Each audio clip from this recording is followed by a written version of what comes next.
filons du transport collaboratif. Après le covoiturage, voici le co-camionnage. Il ne s'agit plus de partager une voiture, mais une cabine de poids lourd, courte ou grande distance. Le système, vous allez le voir, est en plein essor. Alors à quand des vacances en camion? Dossier signé Simon Ricotier et Eloane Martin. Plus pratique que le train, moins cher que le covoiturage.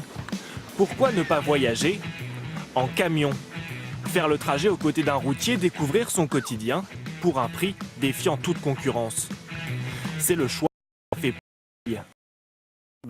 Facile à trouver, hein. Ah, tu vois. T'as pas d'affaires? Si, quand même. Ce retraité normand doit se rendre à Lyon pour faire des papiers. Il va voyager avec Dominique Gersan, chauffeur de poids lourd. Le voyage entre Caen en Normandie et Lyon va lui coûter 36 €, un prix imbattable. Hein, la SNCF, pour aller à Lyon-Centre, il y en a pour 100 €. Le covoiturage, j'ai regardé également. Le covoiturage, on est à 49 €. Pour le routier, c'est aussi un moyen de ne pas voyager seul. Ça vous change un peu le métier quand même ou... On va dire que ça accompagne un petit peu, c'est moins monotone pour descendre, voilà. Il est 21h30. C'est parti pour 10 heures de trajet. 730 km. Ils vont passer la nuit dans le camion. Une première pour Paul Caille. On a beaucoup plus de place que dans une voiture. Le siège est beaucoup plus large, beaucoup plus confortable, beaucoup plus doux. Puis du fait qu'il soit monté sur coussin d'air, c'est génial. Avec en prime, une vision panoramique sur la route. Paul Caille a trouvé son chauffeur via ce site internet qui propose 1500 trajets par mois en camion. Il fonctionne comme un site de covoiturage classique. La société de transport qui emploie Dominique Gersan est implantée à Rouen. Le patron, Christian Boulocher, a publié sur le site l'ensemble des trajets réguliers de ces poids lourds. Nous avons des lignes au départ de Caen sur Rhône-Alpes, au départ de la région rouennaise sur Beauvais, Roissy. Beaucoup de gens prennent l'avion. Profession. Il n'a pas vraiment d'intérêt financier. Aujourd'hui, il n'a pas plus de 5 réservations par semaine à gérer. Souvent, on parle des poids lourds parce qu'il y a eu malheureusement un accident, parce qu'il y a un conflit social. Là, on va voir la vraie organisation. On rentre à l'intérieur de l'entreprise, on rentre à l'intérieur de la cabine et on parle avec le conducteur qui, bien souvent, est un passionné de son métier.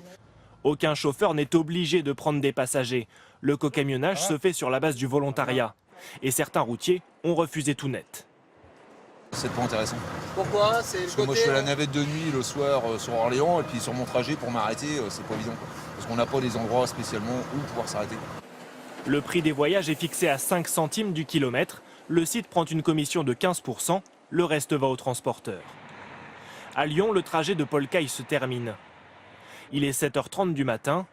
Sa fille vient le chercher en voiture. Salut. Bilan du voyage, une courte sieste pour le passager, mais une expérience agréable. On regarde la route, on a discuté, on a écouté les grosses têtes. Voilà, bien. Bon, bah, à la prochaine, au besoin, un coup d'appel. Pour le retour à Caen demain soir, Paul Caille a choisi, ce sera encore en camion. Faire rouler des particuliers dans des poids lourds, c'est le pari de Victor Clément. Une trentaine de transporteurs ont déjà adhéré à son projet. Donc là, en fait, sur le site, vous allez voir l'ensemble des offres qui ont été publiées par les transporteurs. Un trajet en camion coûte 20% moins cher qu'un covoiturage. Et les poids lourds traversent des zones peu desservies. En camion, on va aller ou partir d'endroits différents, des endroits où souvent c'est difficile d'avoir un train, d'avoir un covoiturage. Concrètement, ça va être les zones rurales, les zones périurbaines, les aéroports. Maud Richet en a profité. Son chauffeur la dépose ce matin dans une zone industrielle près de l'aéroport de Beauvais, mal relié par les transports. Elle arrive de Rouen pour prendre son avion dans 2 heures.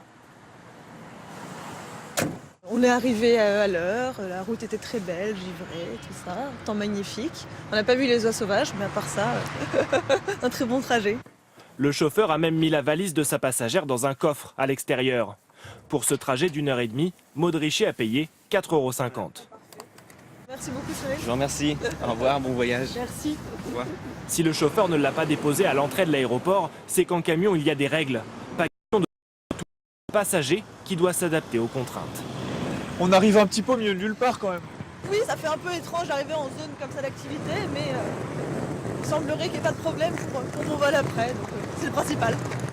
10 minutes de marche au petit matin et Maud Richet prendra son vol à l'heure. Après chaque trajet, les utilisateurs peuvent noter leur chauffeur et partager leur expérience. C'est sans doute